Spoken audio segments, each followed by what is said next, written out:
आपण जे Shendra industrial area develop जे केलेलं आहे ते देशामध्ये सगळ्यात चांगला 5 स्टार इंडस्ट्रियल झोन आपण तयार केलेला आहे। मग प्रश्न हे उपस्थित येतं की आपल्याकडे इंडस्ट्री का येत नाही। जेव्हा आम्ही सखोल चौकशी केली तर आम्हाला निदर्शनास असं आलं की एक अजंता इन्फ्रा नावाची एक कंपनी होती,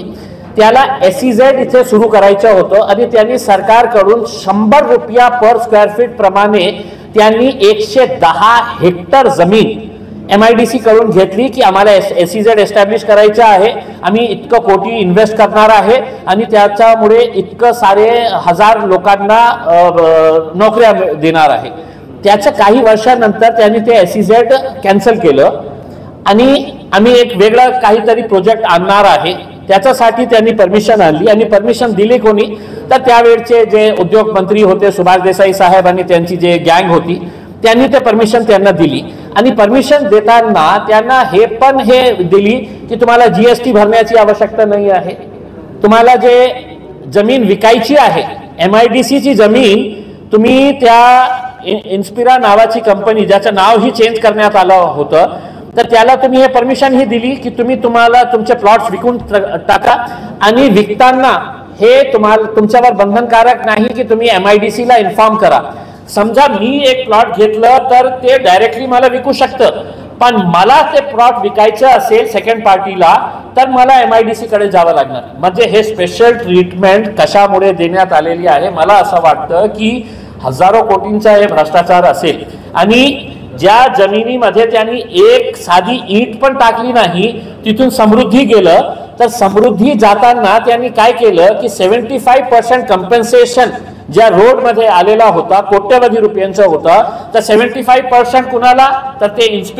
इन्स्पिराची कंपनी आली होती का त्यावेळी नाही, फक्त पेपरवर होती तर 75% त्याला आणि 25% MIDC ला। तर याच्यामध्ये MIDC चे मोठे अधिकारी MIDC चा पूर्ण बोर्ड त्यावेळचे मंत्री सुभाष देसाई आणि पोटे साहेब हे दोघं आणि त्यावेळचे जे सेक्रेटरी CEO आहे, मला एक प्रामाणिकपणे सांगायचे आहे या जिल्ह्यामध्ये 6 मंत्री आहे केंद्रातले आणि राज्याचे, त्यांच्यामध्ये प्रामाणिकता असेल तर त्यांनी डायरेक्टली याविषयी ED ला किंवा CBI ला पत्र पाठवा की आमच्या एरियाचा विकास या कारणाने होत नाही की असे भामटे लोक येऊन आमचे नेते मंडळांनी कशा प्रकारे या जिल्ह्याचा विकास होऊ नये आणि आपल्या खिशामध्ये सगळं पैसे यावं हे सगळे जे निर्णय घेतलेला आहे त्याच्या बाबतीत त्यांनी कृपा करून मराठवाड्याच्या विकासासाठी एक पत्र ED ला पाठवा, नाहीतर मला हे समजेल की याचा हिस्सा काहीतरी तुम्हाला पण मिळालेला आहे। सर या घोटाळ्यामध्ये कोण कोण सहभागी आहेत, कोणाने सोबत आतापर्यंत कितीचा घोटाळा झालेला आहे आणि किती होऊ शकतो?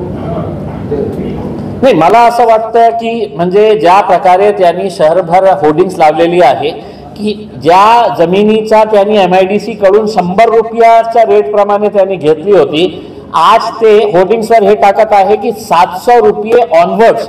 म्हणजे ते कितपर्यंत ही जाऊ शकेल आणि त्याची जे गुप्तता पाळण्यात येत आहे। MIDC कडे काहीही माहिती नाही आहे की किती प्लॉट्स त्यांनी विकलेले आहे नाही विकलेले आहे, किती पैशामध्ये विकलेले आहे, कारण त्यांनी ते अशीच टाकली होती, ॲग्रीमेंट तसंच केलं होतं। तर माझा एक अंदाज हे आहे की ते हजारो कोटी रुपयांचा हे भ्रष्टाचार आहे आणि त्याची चौकशी लोकल लेवलवर न करता आपण ED आणि CBI तसेही आपण ED आणि CBIचा वापर करतच आहे, तर या केसमध्येही करा, तुम्हाला कळेल की MIDC चे किती मोठे अधिकारी, किती मंत्री आणि किती लोकप्रतिनिधी याच्यामध्ये सामील आहे। दुसरा एक विषय तुम्ही बोलताना म्हणाले की आता